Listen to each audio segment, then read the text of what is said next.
Yeah. Fantastic. So I am here today with the wonderful Vincent Bueno from Austria, who will I be representing them this year with the song Amen. How are you doing, Vincent? It's lovely to see you. lovely to see you too, Rosie. I'm doing very good. And just can't wait for my second rehearsals. Fantastic. That brings me very nicely on to the first question, which was are there any changes you're thinking of making between your first rehearsal and your second rehearsal tomorrow? Well, actually, I just want to stay consistent and maybe make my walking a little bit more accurate. But at the end of the day, that's all about it. I mean, the most important part is, I think, to mean the song every single time, to you know to help other people to be to feel the song in putting real pictures in your mind while you sing the song. So yeah, that's about it. Yeah. Fantastic. And the staging is so effective at sort of getting that across. So you've done a great job with it. Yeah, it's Marvin Dittman and his crew. Yes. Fantastic. How much input did you get into the staging concepts as well, or was it very much sort of leaving it in their hands and seeing what they came up with? Normally, I'm a pain in the ass when it comes to control. I'm a control freak. But I said to Marvin, you know what? This is not my department whatsoever. And I cannot imagine what, you know, I said, you know what? I trust your abilities and your talents. Do whatever you think. Just let me know when to go, when to walk. And all I do is tell the story with my eyes and with my heart. So my voice, of course. Awesome. So you've come close to representing Austria a few times now. So how does it feel to finally be on the Eurovision stage? Finally, it feels satisfying, just to be around and just to be seeing Rotterdam, to see all the other delegations, even though we can't jam with each other like normal. It's still an amazing experience, and I will never forget this time in my life. Fantastic. So one of the things that really interested me is that you found sort of your big fame on Musical Die Show. I'm a huge musicals fan, so that made me really excited. Excuse me, I didn't ask you. Where are we actually? I love your blue kitchen. It's Yes, beautiful. this is my kitchen. Yeah, I love this place as well. I only moved in a couple of weeks ago, so Hey, right now? Are you in pardon? the Are you in the UK? I'm in the UK, yeah, sort of It's Yorkshire, so James Newman's country. it's so cool. It's so cool. I love that blue kitchen really much. Thank you. Yeah, I can't take any credit for it, but I love it as well. Sorry, But that that's all right. Yes, so as a huge musicals nerd as well, I really loved that you have a lot of experience in musical theatre as well. So what are your favorite musicals? Oh, Miss Saigon. I love Fantastic. I love Rent. I love actually um almost all the Andrew Lloyd Webbers. So many. I really can't just to name a few, but um yeah, but has always been kind of like a struggle, as identity wise, where people like, hey, you're not really pop, but you're not really musical. So that's the funny thing. But at the end of the day, I think it's the versatility that makes an artist. And I just love both worlds. Yeah.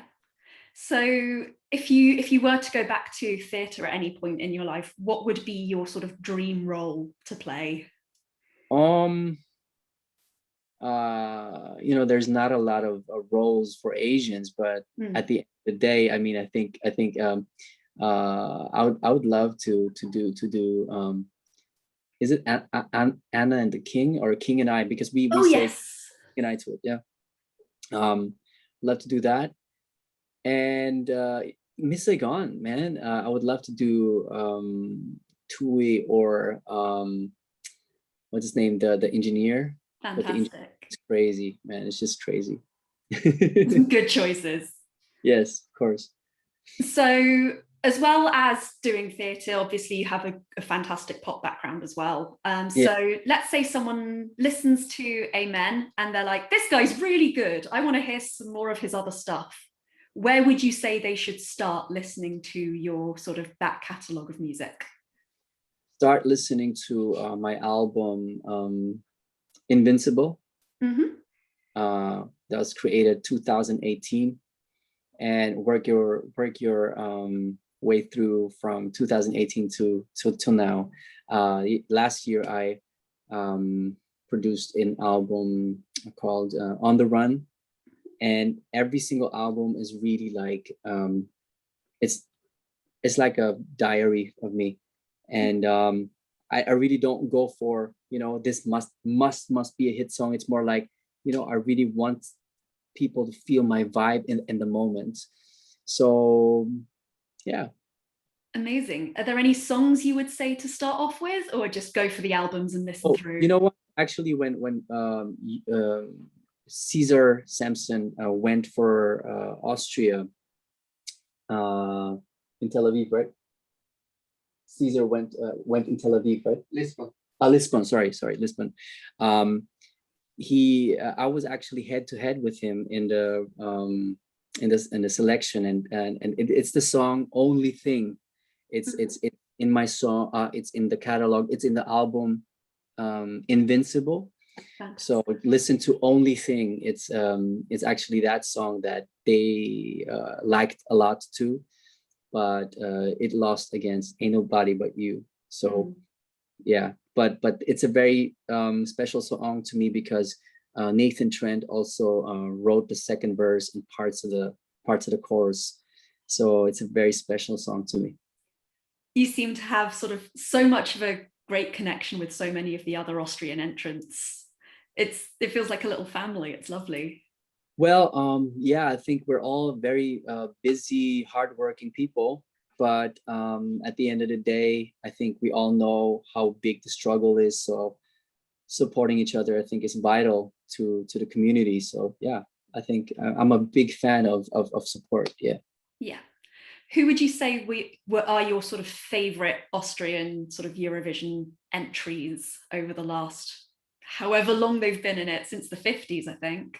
Let's say the ones that I know. Let's say Nathan Trent, Conchita Wurst, Caesar Sampson, Lucas Bleutel with the trick shitters. You know, who else? Panda. You know, all the you know, give credit to whom credit is due. You know, I won't go favoritism anyone, but these are the people that I actually know. Yeah.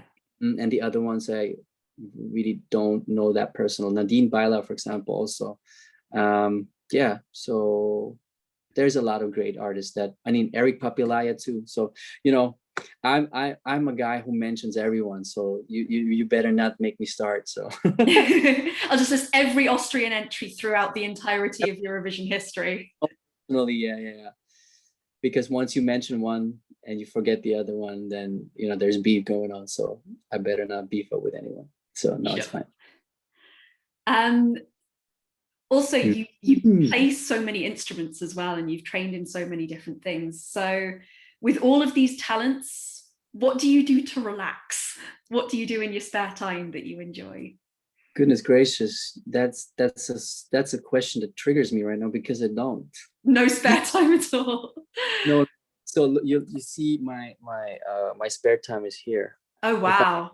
Interviews, I actually do music, and but you know, just relaxing and talking to my family, and trying to really be connected, and when I have to relax, it's sleep time anyway. So I'm not, I should do it more often, you know, just to relax and just do nothing, but I'm very bad in that. I'm not talented in that, so I should have to train that a little bit more. Yeah, I can understand that. I think we have one more question, Rosie. Fantastic. That's the last. I have one more question on my list, so that is perfect. Oh, cool. And awesome. That is, what would you like to say to your fans who are watching you and supporting you in Rotterdam? Hey, to all my fans and friends, you guys are amazing. I appreciate you. Thank you for all the feedback and all the positive comments. You know, we live off of your guys' energy too. This is like a dialogue. You know, we perform on stage, but you guys kind of like really lift us up with all of your sweet words. And yeah, just giving all the love back to you. And thanks for your support on my first semifinals on the 20th of May. Follow me on Instagram, on Facebook, and yeah, let's see you on the 20th. Amazing. Thank you so, so much for your time and for sharing all of your words and your insights with us. And best of luck over the next couple of weeks. Thanks, Rosie. You're lovely. Thank you. Thank you, as are you. I'll stop my recording.